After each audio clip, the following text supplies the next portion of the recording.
बिस्मिल्लाहिर्रहमानिर्रहीम, अस्सलाम वालेकुम। आप देख रहे हैं sports flix Asia cup special और मैं हूं हमजा शफीक। जनाब, एशिया कप 2025 का आगाज़ हो गया है। पहला मैच कल अफगानिस्तान वर्सेस हांगकांग खेला गया, जो कि बआसानी अफगानिस्तान ने 94 रन से ये मैच जीत लिया। पहले बैटिंग करते हुए अफगानिस्तान की टीम ने जनाब 188 रन जो है वो स्कोरबोर्ड पर सजाए 6 विकेटों के नुकसान पर। अगेन सदीकुल्ला अतल जो कि रुकने का नाम नहीं दे रहे, अगेंस्ट पाकिस्तान भी 3 मैच खेले और अच्छा खासा परफॉर्म किया इन तीनों मैचेस में सदीकुल्ला अतल ने, और इसमें भी 73 रन की उन्होंने नाकाबिले शिकस्त इनिंग्स खेली। उसके बाद Azmatullah Omarzai with the bat and with the ball, क्या आउट क्लास उन्होंने ऑलराउंड परफॉर्मेंस दी है, उस पर भी बात करना जरूरी है क्योंकि 2 ओवर करवाए इन्होंने, 4 रन दिए, एक खिलाड़ी को आउट किया। इस तरह से इसको आप कह सकते हैं कि ये प्लेयर ऑफ द मैच ठहरे और 53 रन की शानदार इनिंग्स, 5 छक्के 2 चौके शामिल थे।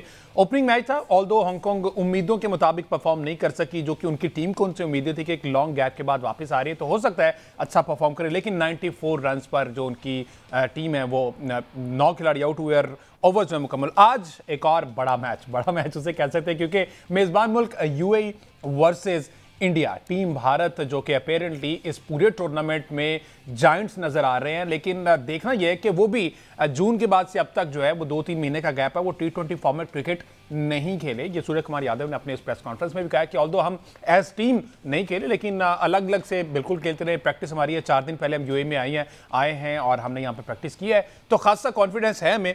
और सूर्य कुमार यादव से याद आया कि जनाब कल जो उन्होंने हैंडशेक किया है नकवी साहब से, जो कि एसीसी के चेयरमैन भी हैं, पीसीबी चेयरमैन भी हैं, इंटीरियर मिनिस्टर भी हैं और बाद में सलमान अली आगा से, तो अब इंडिया में एज एक्सपेक्टेड पता था कि उस हैंडशेक के बाद एक इंडिया में तूफान बदतमीजी उठेगा और ऐसा हुआ। इंडिया में दोबारा से जनाब अब सूर्य कुमार यादव की तरफ तोपों का रुख हो गया है। बहुत से सोशल मीडिया सार्फिन जो तनकीद का निशाना बना रहे हैं, जो देशभक्ति जिसे कहते हैं, अहमद सईद भी कल उसका नाम ले रहे थे, तो वो देशभक्ति जाग उठी है उनमें, लेकिन वहाँ पर जो सीनियर लोग हैं, जो बड़े सुलझे हुए कोई पढ़े लिखे लोग हैं, वो ये कहते हैं कि ये देशभक्ति जो है ये आपकी स्पेसिफिक मौक़ों पर ही जागती है, ये हुकूमत को आप इस पर ब्लेम करना चाहिए। सारी सूरत हाल पर हम बात करते हैं। हमारे साथ मौजूद हैं स्पोर्ट्स एनालिस्ट अहमद सईद साहब, इसके साथ साथ सीनियर स्पोर्ट्स रिपोर्टर हमारे आकिब कुरैशी साहब भी मौजूद हैं। अस्सलाम वालेकुम जी, welcome to both of you. वालेकुम सलाम। आकिब साहब ज़रा स्टार्ट ले लेते हैं। अच्छा चले आपके पास पहले आता है, ज़रा ओवर इसमें ले लेते हैं अहमद सईद का। अफगानिस्तान वर्सेस हांगकांग जो मैच हुआ है, लास्ट जो है मलेशिया के अगेंस्ट हांगकांग ने खेला था, उसके बाद अफगानिस्तान में भी आपने कहा था कि इन्होंने 5 मैचेस जो कि 3-2 से सीरीज जीती थी, तो कल क्या हुआ 94 क्या विकेट जो है वो इंटायरली अफगानिस्तान को फेवर कर रहा था? देखें, यूएई में जब भी अफगानिस्तान खेलेगा, अफगानिस्तान आपको हमेशा बेहतर नजर आएगा बाकी कंडीशन की निस्बत, और अबू धाबी हो, शारजा हो, दुबई हो, यहाँ पर ये खेलने से यूज टू भी हैं, अपनी सारी इंटरनेशनल क्रिकेट भी यहाँ खेलते हैं, IL T20 में इनके बहुत सारे प्लेयर हैं जो खेलते हैं, और इस मैच का यही रिजल्ट जो है वो एक्सपेक्टेड था। हांगकांग की टीम में जो प्लेयर शामिल थे उनमें से अगर आप देखें तो बहुत सारे ऐसे प्लेयर हैं, बल्कि अक्सर प्लेयर ही ऐसे हैं जो कहना चाहिए कि अपनी जो इनिंग्स है क्रिकेट की वो कहीं ना कहीं खेल के दोबारा यहाँ पर आए हुए हैं। तो ये वो प्लेयर हैं जो कहीं दूसरी टीम में जगह नहीं जिनकी बन पाई, वो सेटल नहीं हो पाए, वो मूव करके हांगकांग शिफ्ट हो गए और वहाँ पर उन्होंने क्रिकेट खेली। और ये हांगकांग जो है ये ACC का जो प्रीमियर टूर्नामेंट था, जिसको प्रीमियर कप कहा गया, उसमें से गालिबन ये क्वालिफाई करके आया, 3रे नंबर पर आए थे उसके अंदर भी, और इनको सिर्फ इसलिए शामिल किया गया था कि 8 टीमें जो है वो टूर्नामेंट की पूरी करनी थी, इसलिए इनको वहाँ पर शामिल किया गया। वो उस टूर्नामेंट को भी हांगकांग की टीम जीतने में कामयाब नहीं हो पाई थी, तो यही तवक्को की जा सकती थी। और अफगानिस्तान जो अब ICC का फुल मेंबर है, 8 टीमें जो शामिल हो रही हैं एशिया कप में, उनमें से 5 ममालिक जो है फुल मेंबर हैं, उनमें से अफगानिस्तान है। तो फुल मेंबर से इस तरह की ही तवक्को की जाती है कि वो नॉन जो मेंबर्स हैं उनके साथ आके इस तरह ही बिहेव करें, मैं लफ्ज़ इस्तेमाल करूँगा ग्रेट पिच के ऊपर, और एक कन्विंसिंग विक्ट्री उन्हें हासिल की। कहीं पर भी अमेरिका मेंबर था, हमने क्यों उन पर खुदा तरसी की थी? हम तो हर टीम के अगेंस्ट उस तरह खेलते हैं जिस लेवल पे वो हो, तो हम तो हर टीम से उसके लेवल पे आकर मुकाबला करने की कोशिश करते हैं। हम बड़ी टीमों से भी तगड़ा मुकाबला करते हैं और छोटी टीमों से भी तगड़ा मुकाबला करते हैं। तो 94 रन के ऊपर जो है वो हांगकांग की बैटिंग मुकम्मल आउट हो गई, जो 188 रन जो है वो चेज कर रहे थे। कहीं पर भी ऐसा नहीं लगा कि कोई मैच जो है वो शुरू हुआ है। मैं सदीकुल्ला अतल का, आपने जो कि इंट्रो में तज़किरा कर दिया, मैं सिर्फ एक उसमें ऐड करके फिर आकिब भाई का वो पेन इस पे ले लीजिएगा। सदीकुल्ला अतल की जब भी आप बैटिंग देखते हैं तो आपको इतने टेक्निकली करेक्ट नजर आते हैं कि आपको कोई लूप होल नजर नहीं आता, और वो कोई बहुत एक्स्ट्रा ऑफेंसिव भी आपको, मतलब ऐसा नहीं है कि वो जाते हैं और चार्ज करते हैं और सिर्फ एग्रेसिव क्रिकेट वो खेलते हैं, हर तरह की कंडीशन के अंदर वो खेलना चाहते हैं। और जो खूबसूरत बात उनके में दिखाई दी, हर शॉट को मुकम्मल फिनिश करके आते हैं, वो एक फिनिश प्रोडक्ट जो इंटरनेशनल लेवल पर खेलने के लिए तैयार है, वो आपको नजर आती है सदीकुल्ला अतल के अंदर। और जिस जिस तरह से वो क्रिकेट खेलते जाएंगे, उम्मीद है कि ये इससे मजीद बेहतर होते जाएंगे। बिल्कुल ठीक है। अच्छा आकिब कुरैशी साहब, क्या रिपोर्ट थी वहाँ से? विकेट कल बिल्कुल क्या इंटायरली वही बात कि अफगानिस्तान के फेवर में था, या फिर हांगकांग की टीम बहुत ज़्यादा प्रेशर में आ गई और 94 तू चल में आया, कोई भी विकेट पे रुकने का नाम नहीं ले रहा था। एक बाबर हयात थे 39 रन की इनिंग्स खेली है और एक यासिम मुर्तज़ा जो कप्तान है उन्होंने 16 रन की इनिंग्स खेली है। उम्मीद तो ये की जाती है अफगानिस्तान ऑल्दो की बहुत अच्छी साइड है T20 स्पेसिफिक अगर देखा जाए तो। देखिए हमजा, कल भी जितना बात हो रही थी कि ये अबू धाबी का जो है वो स्टेडियम शारजा और दुबई से टोटली डिफरेंट, और कल वो हमें देखने को भी मिला।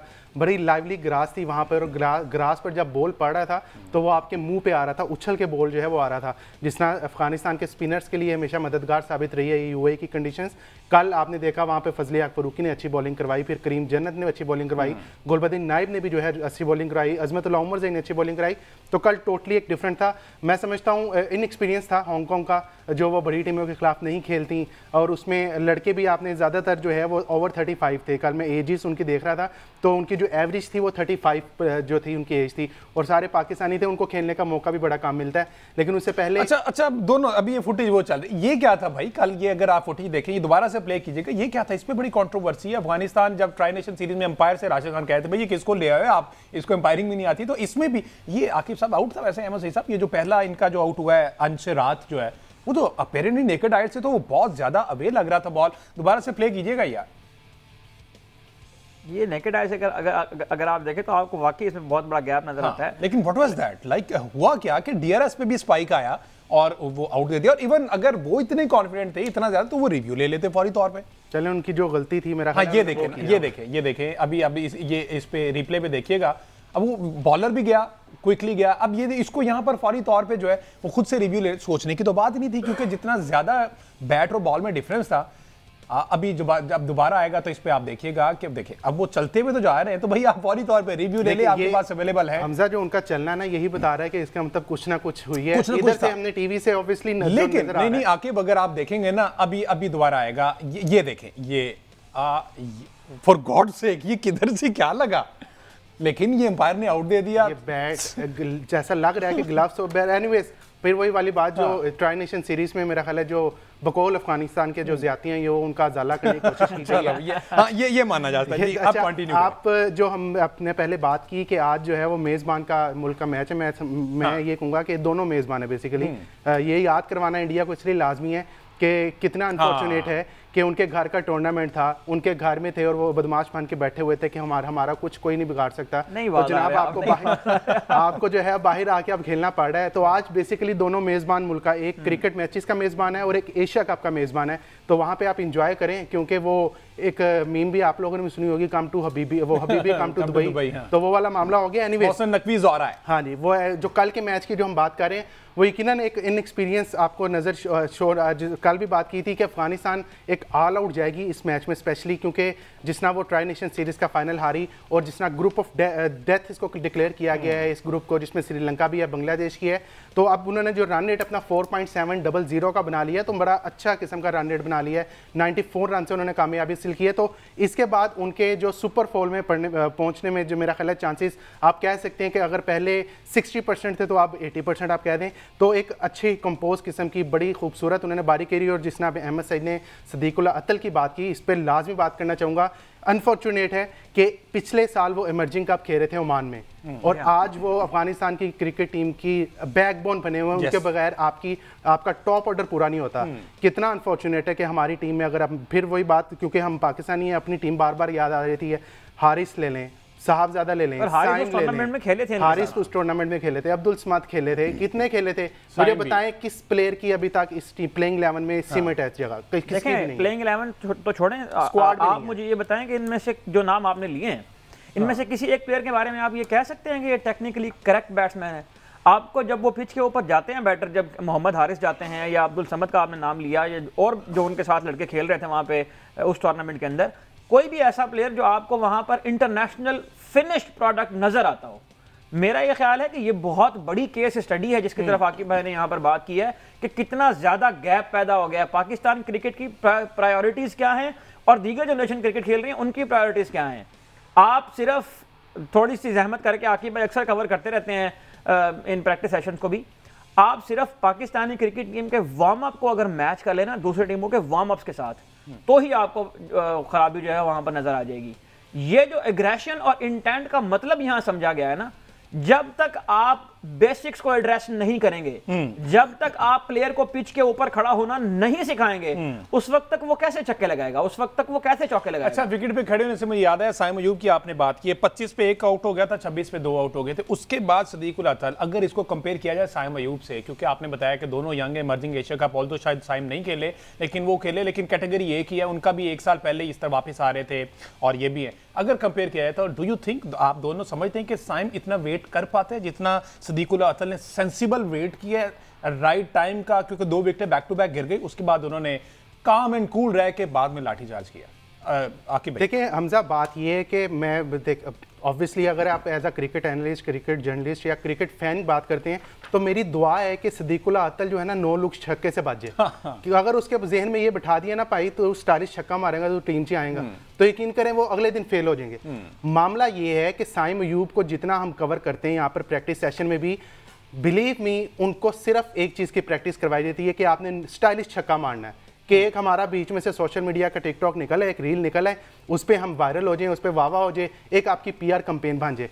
आप मुझे बताएं, सदीकुल्ला अतल पिछले काफ़ी अरसे से खेल रहा है, ट्राई नेशन सीरीज़ की मैं बात कर लेता हूँ, आपको कौन सी उसकी ऑकवर्ड शॉट लगी जिसमें पता चल रहा हो कि यार ये इसके बस इसना बल्ला कहीं था, मुंह कहीं था और लाग कहीं गई है। प्रॉपर क्रिकेटिंग शॉट्स उसने मारी हैं। इवन उसने शाहीन अफरीदी को, हारिस रऊफ को प्रॉपर क्रिकेटिंग शॉट्स मारी हैं शारजा के स्टेडियम में जहां पर बॉल ग्रिप हो रहा था। तो ये डिफरेंस होता है। हमारे यहाँ पर एक हमारे सीनियर कमेंटेटर हैं तारिक सईद साहब, कुछ दिन पहले उनके साथ बैठे हुए थे, बड़ी मजे की उन्होंने बात की कि पाकिस्तान में कल्चर ये है कि जिसको आधी बॉलिंग आती हो, आधी बैटिंग आती हो, उसको हम ऑलराउंडर कहते हैं। तो इस वक्त क्रिकेट टीम में हमारे यही हाल हो रहा है, जिसको आधी बैटिंग आती है, आधी बॉलिंग आती है, चलो तू साढ़े नंबर 1 ऑलराउंडर है। माजरत के साथ जिसना आप साइम अयूब के साथ कंपैरिजन कर रहे हैं, बहुत बड़ा कंपैरिजन है। जिसना अभी आपने कहा कि 26 पे 2 आउट थे, तो अगर साइम अयूब होते तो मेरा ख्याल है 27 पे 3 आउट होते। ठीक है जी, एक ब्रेक लेते हैं जी, ब्रेक के बाद वापस आते हैं तो जरा इस डिस्कशन को कंटिन्यू करते हैं। देन फिर हमने इंडिया यूए स्क्वाड भी डिस्कस करना है। स्टे विद अस।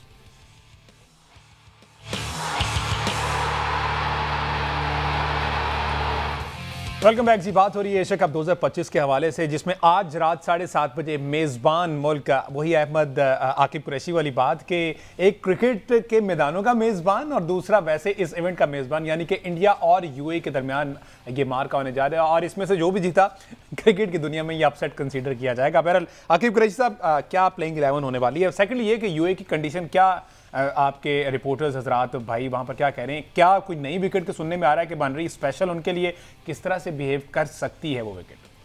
देखिए हम सर, दुबई के स्टेडियम में चैंपियंस ट्रॉफी के फाइनल के बाद जो है अब मैच होने जा रहे हैं। अच्छा। और जो है सोर्सेस ये कंफर्म कर रहे हैं कि एक नई पिच बनाई गई है जिस पर अभी तक कोई मैच नहीं खेला गया। इवन अभी तक कोई भी टीम कोई इस पर मैच नहीं खेली, तो पहला मैच जो है इस पिच पे खेला जाएगा। तो वो कैसा बिहेव करती है वो तो आप 7:30 बजे के बाद पता चलेगा, जब टॉस होगा उसके बाद जब पिच रिपोर्ट आएगी। लेकिन बताया यही जा रहा है कि पिच जो है वो लाइवरी ग्लास ज़रा रखी जा रही है और वही टिपिकल दुबई की पिच होगी। शुरू वाला बॉल जो है स्विंग होगा, जैसे जैसे बॉल जो है वो पुराना होगा तो आपका ज़रा हिटिंग करने में मुश्किल होगी और बॉल अच्छा बल्ले पे नहीं आएगा। प्लेइंग 11 की आपने बात की तो ये बहुत बड़ी डिबेट हो रही है इस वक्त भी इंडिया में, अभी मैच से पहले कि किसको खिलाना है किसको नहीं खिलाना। अभी कुछ इंडियन जर्नलिस्ट से मेरी बात हो रही थी सुबह, तो जो दुबई में मौजूद थे वो भी यही कह रहे थे कि अभी तक मैनेजमेंट की तरफ से किसको खिलाना है किसको नहीं खिलाना ये कोई कंफर्म नहीं है, क्योंकि जितनी बैटिंग संजू सैमसन को कराई जा रही है उतनी ही बैटिंग शुभमन गिल को कराई जा रही है, उतनी ही बैटिंग रिंकू सिंह को खिलाई जा रही है। लेकिन सुनने में यही आ रहा है कि शुभमन गिल को जो है वापस लाया जाएगा अभिषेक शर्मा के साथ ओपनिंग स्लॉट पे, जबकि नंबर 1 पर जो है तिलक वर्मा को लाया जाएगा, फिर सूर्या कुमार यादव, फिर हार्दिक पांड्या, रिंकू सिंह को आराम करवाया जाएगा और जितेश शर्मा जिस तरह की उनकी फॉर्म लगी हुई थी स्पेशली आरसीबी की तरफ से जो आईपीएल में खेल रहे थे उस फॉर्म को कैरी करते हुए उनको प्लेइंग 11 का हिस्सा बनाया जाएगा। और जो बॉलिंग साइड पे जसप्रीत बुमराह के साथ फास्ट बॉलर्स में हर्षित राणा को रखा जाएगा। हर्षित राणा आपको पता है उनके ऊपर टैग क्या है कि गंभीर की पर्ची, तो अब वो पता नहीं है कि नहीं है, लेकिन ये कहते हैं लोग वहाँ पे। उनके साथ फास्ट बॉलिंग अटैक वो होगा और स्पिन बॉलिंग अटैक में अक्षर पटेल, कुलदीप यादव और जो है वरुण चक्रवर्ती। ये होंगे, वरुण चक्रवर्ती वही हैं जिसके खिलाफ बाबर आजम और मोहम्मद रिजवान 152 for 0 की। क्या कमाल है, कमाल एंडिंग कर दी, दिल खुश हो गया। बाकी सारी बातें एक साइड पे, लेकिन ये 152-0 याद तो आती होगी। बहरहाल अहमद सईद साहब, यूए की जो कंडीशन है यूजली आके भी बता रहे हैं कि वो स्टार्ट में सीम स्विंग मिलती है, बाद में हिट करना मुश्किल हो जाता है। तो वैसे ट्रैक रिकॉर्ड क्या है? टॉस जीतकर पहले बैटिंग की जाती है, उनका क्या पार स्कोर है और अगर बाद में चेज करने वाला, ये ट्रैक रिकॉर्ड क्या कहता है? लेकिन यूए में एक फैक्टर हमेशा से ये होता है कि दूसरी इनिंग में अगर ड्यू आ जाती है तो फिर जाहिर है कि उसमें ओवरवेलमिंग किस्म की एडवांटेज मिल जाता है दूसरी बैटिंग करने वाली टीम को। अब ये तो वहाँ का मौसम देखकर और वहाँ कंडीशन देखकर ये अंदाजा होगा कि ड्यू आ रही है कि नहीं आ रही। अभी तक जो ट्राई नेशन सीरीज हुई थी उसमें शारजा के अंदर तो बहुत ज़्यादा ड्यू देखने में नहीं मिली, क्योंकि हब्स वहाँ काफ़ी ज़्यादा था, स्वेटिंग भी हो रही थी बहुत ज़्यादा, लेकिन ड्यू का फैक्टर जो है वो उसमें बहुत कम था। तो अगर दुबई में आज ड्यू का फैक्टर होता है तो फिर जाहिर है कि टीमें यहाँ पर चेज़ करना ही पसंद करेंगी। और अगर जिस तरह से आकिब भाई पिच रिपोर्ट बता रहे हैं कि शुरू में जो है वो तो फिर जो टीम टॉस जीतेगी वो इस चीज़ को भी ज़हन में रखेगी कि पहले बैटिंग करके वो पावर प्ले का फ़ायदा भी उठा सकते हैं, क्योंकि जिस तरह से पिच इस्तेमाल होती जाएगी उस तरह स्पिनर्स के लिए इसमें हेल्प बढ़ती जाएगी। लेकिन भारत अब चूंकि यूएई के अगेंस्ट खेल रहा है और ऑन पेपर अगर हम इसको कंसीडर करने बैठे तो भारत की टीम को कंफर्टेबली उनको पहले बैटिंग करनी पड़े, उनको पहले बॉलिंग करनी पड़े। भारत को ये मैच जीतना तो बहरहाल चाहिए, लेकिन यूएई को हम इसलिए बिल्कुल इससे आउट करार नहीं दे सकते कि कहीं ना कहीं वो भी अपसेट करने की सलाहियत तो रखते हैं। यूएई उस जोन में अब दाखिल हो चुका है कि यूएई इतनी क्रिकेट भी खेल चुका है, आईसीसी इवेंट के अंदर भी वो अब शामिल हो चुका है काफ़ी अरसे से, और ये उनका होम ग्राउंड भी है। ये प्लेयर इस कंडीशन से ज़्यादा बेहतर फेमिलियर हैं दुबई कंडीशन से, तो lack of experience international cricket का वो यकीनन उनके अंदर मौजूद है। और ये भी प्लेयर ज़्यादातर वही हैं जो दूसरी कंट्री से आकर यूएई की टीम का हिस्सा बने हैं। तो इनमें भी प्लेयर जो है वो हमें 33, 34, 35 के एज ब्रैकेट के ही नजर आते हैं। लेकिन बहरहाल T20 एक ऐसा फॉर्मेट है कि जिसमें अगर एक प्लेयर भी, जिस तरह से बारियां ली थी मोहम्मद वसीम ने ट्राई सीरीज के अंदर, अली शान ने बहुत अच्छी बारियां ली थी, उनके फिटनेस के थोड़े से मसाइल हमें नजर आए थे, लेकिन अगर वो इन दो प्लेयर्स में से और आसिफ खान में से एक प्लेयर भी अगर वहां पर लंबी बारी ले जाता है तो इंडिया के लिए मुश्किलात तो बहरहाल हो सकती हैं। और T20 ऐसा फॉर्मेट है कि जिसमें अपसेट होने की जो तवक्को है, जो इम्कानात हैं, वो दीगर फॉर्मेट से ज्यादा है। अच्छा, यही बात अब जो मैं सही इसमें इंक्लूड करता हूँ, जिसना यूएई ने स्पेशली ट्राई नेशन सीरीज में टफ टाइम दिया है पाकिस्तान को और अफगानिस्तान को। छोटे छोटे पार्ट्स में उन्होंने काफ़ी अच्छी क्रिकेट खेली है, स्पेशली वसीम ने जिसना की बारी ली, फिर वो अली शान शरफू हैं, उन्होंने बड़ी अच्छी बारी की। आसिफ खान जो कि इस्लामपुरे को धर्मपुरे के जो क्लब में खेलते थे लाहौर में, उन्होंने बड़ी अच्छी बारी की। तो अगर एक खिलाड़ी इनका कोई चल पड़ा तो मुझे लगता है कि वही टफ टाइम वाला आ सकता है, लेकिन जहां पर यूएई लैग कर रही है वो फिनिश नहीं कर पा रहे। अल्लाह करे आज फिनिश कर पड़े और अपसेट हो जाए इंशाल्लाह इंशाल्लाह। अच्छा, अगर इंडिया की बॉलिंग की बात करें तो बॉलिंग में ऐसा आखिर कौन सा तगड़ा नाम? हार्दिक पांड्या है, ऑलराउंडर परफॉर्मेंस। दूसरे एंड पर कुलदीप यादव यूएई की कंडीशन में उस तरह से कारआमद हो पाएंगे समझते हैं आप? क्योंकि चक्रवर्ती तो लास्ट टाइम भी चक्कर दे के चले गए थे, किया कुछ था नहीं, लेकिन कुलदीप पे काफ़ी ज़्यादा नजरें होंगी। देखिए हमसे इनकी बॉलिंग अगर देखें तो इनमें वैरायटी बेशुमार है। अगर बात करें, आप बुमराह की बात करें, no doubt one of the best bowler है इस वक्त, वो आपके पास आ रहे हैं और सीनियर कंपेनर हैं आपके। हार्दिक पांड्या अपनी जो है वो पेस का बहुत अच्छा यूज़ करते हैं, हमने T20 वर्ल्ड कप में भी देखा, हमने चैंपियंस ट्रॉफी में भी देखी। कुलदीप यादव नो डाउट बड़े अच्छे जो है वो स्पिनर हैं और इस तरह की कंडीशंस में वो हमेशा कारआमद साबित हुए हैं। चक्रवर्ती का वर्ल्ड कप या पिछली परफॉर्मेंस तो बुरी, मतलब जो उस पर बात ये नहीं कह सकते कि अच्छी हैं, लेकिन जिस तरह की उनकी चैंपियंस ट्रॉफी गुजरी है वो यकीनन जो है वो इस कंडीशन में बड़े कारआमद साबित होंगे। साथ अक्षर पटेल हैं, तो तीनों स्पिनर जो हैं वो डिफरेंट वैरायटी रखते हैं अपने पास। बॉलर्स जो हैं वो डिफरेंट वैरायटीज रखते हैं। हर्षित राणा जो हैं वो लंबे कद के बॉलर हैं, पिच को अच्छा यूटिलाइज करते हैं। बुमराह अलग है, तो बॉलर इनके पास कंप्लीट है। बैटिंग की बात करें वो भी कंप्लीट है, तो एक कंप्लीट पैकेज इंडियन टीम इस वक्त है। और जिस तरह रिसेंट पास में उन्होंने परफॉर्मेंस भी दी है वो भी बड़ी जबरदस्त है। अहमद अगर इस पर बात करना चाहते हैं करते हैं, वरना एक और इंडिया का पॉइंट है वो जो सोशल मीडिया पे बड़ा चल रहा है। अहमद आप अगर इस पर यादव की जो बात हो रही थी तो मैं सिर्फ इसमें ये पॉइंट ऐड कर दूं कि अगर तो नया पिच बन रहा है जिसके ऊपर मतलब लाइव घास भी है, फ्रेश विकेट है, तो इसमें हो सकता है कि इंडिया इतना स्पिनर इस्तेमाल करे ही ना, तो शायद कुलदीप यादव आज का मैच खेलते हुए तो नजर ना आए। अच्छा, बाकी ये बात बिल्कुल ठीक है। चक्रवर्ती का जो कमबैक हुआ है इंडिया की टीम में अब आईपीएल के बाद, उसके बाद उन्होंने इंग्लैंड की सीरीज भी बहुत अच्छी खेली है, जिसकी वजह से उनको इस टीम के अंदर शामिल किया गया T20 के इनके इस पैक के अंदर। तो चक्रवर्ती जो है वो खेलते हुए नजर आएंगे। मुझे लगता है कुलदीप यादव अगर तो ये फ्रेश पिच है तो फिर शायद इन दोनों में से एक। अच्छा, दोनों से ये सवाल है, ये जो सरदार जी अर्शदीप सिंह, ये क्या एशिया कप स्पेशलिस्ट हैं? क्योंकि बाकी और कहीं उस तरह से नजर नहीं में आते, लेकिन एशिया कप जब भी होता है ये इंडिया इनको कंसीडर जरूर करता है, तो क्या ये प्लेइंग 11 का हिस्सा बनते भी दिखाई दे रहे हैं? आके पहले आप अच्छा हमजा देखिए, इनके पास एक ही अर्शदीप की ना बड़ी सी आप कह सकते हैं लग्जरी है। लेफ्ट आर्म स्पिनर हैं, अपने पेस का अच्छा इस्तेमाल करते हैं, डेथ ओवर स्पेशलिस्ट भी हैं,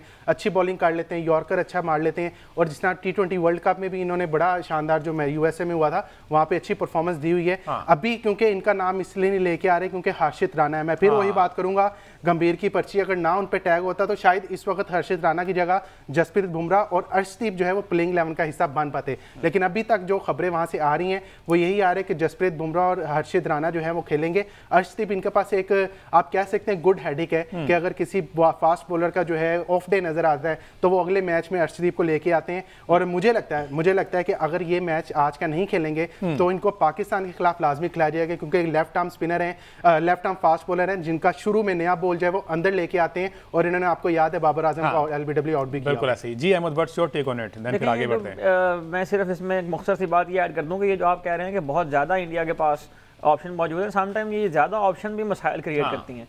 तो वो इतने ज़्यादा जब ऑप्शन हो तो फिर ये कहीं ना कहीं कोचिंग स्टाफ के लिए मसला होता है, किसको अंदर करें, किसको बाहर करें, किसकी जगह बननी है। तो वो कंडीशंस के अकॉर्डिंग मेरा ख्याल है कि अगर तो फ्रेश पिच बन रही है जिस तरह से आके भाई बता रहे हैं और आके भाई खबरें हुआ करती हैं, ये डिबेट जो है ना अब से कुछ ही देर बाद को मैच खेलना चाहिए। अगर अब से कुछ ही देर बाद ये डिबेट भी जो है दम तोड़ जाएगी। इस पर फर्दर हम बात करेंगे कल के शो में। आकिब, जो उस हवाले से कहते हैं इंडिया से खबर है वो जरा क्विकली हमारे साथ। अच्छा, मैं अभी देख रहा था हमजा, सोशल मीडिया पे टॉप ट्रेंड बना है कि पाकिस्तान इंडिया के जो मैच की टिकट हैं वो सोल्ड आउट हुई। अच्छा, मैं ये गलत चीज़ नहीं कह रहा कि ये गलत है खबर, मैं आपको सिर्फ इतना बता रहा हूँ। अभी 2 घंटे पहले मेरे मोबाइल पे मैं आपको दिखा भी दूंगा, मेरे मोबाइल पे दुबई से कॉल्स आ रही हैं दोस्त की कि यार कहीं से टिकट अरेंज करवा दे। अच्छा, या तो मेरा दोस्त झूठ बोल रहा है या इंडियन मीडिया झूठ बोल रहा है, 2 इसमें ऑप्शन है, तीसरी कोई ऑप्शन नहीं है। वो और चक्करों में आपसे कहने चाह रहा है कि वहां पे कोई फोन करा के मुझे मुफ्त में दे। देखिए आप वो एक इस कंडीशन में मैं तो आपके दोस्त पे एतमाद करूंगा इस सिचुएशन में कि वो वहाँ कह रहा है कि यार मैं तो दुबई के बूथ में भी चला गया, मैंने ऑनलाइन भी देखी, तो मुझे कहीं से इवन जो सबसे कम टिकट है वो भी नहीं मिल रही।